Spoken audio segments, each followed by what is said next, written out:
Hello guys, how are you? Hope you all are doing well. Today I am back with one of the most interesting video. In this video tutorial guys, I am going to show you one of the most amazing feature of Gmail. Now you can easily use Gmail without internet by enabling offline mode.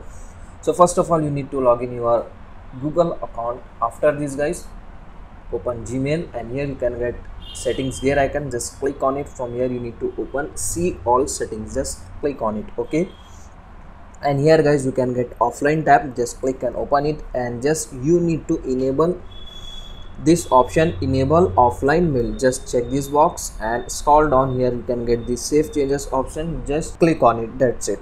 Now you can easily use the Gmail without internet. So from here guys you can easily use 7 to 90 days Gmail when you have no internet connection. So that's it for today guys. It's the short and very simple video. Hope you enjoy this. If you enjoy, please guys don't go back without like, share and subscribe to our channel. Thank you very much.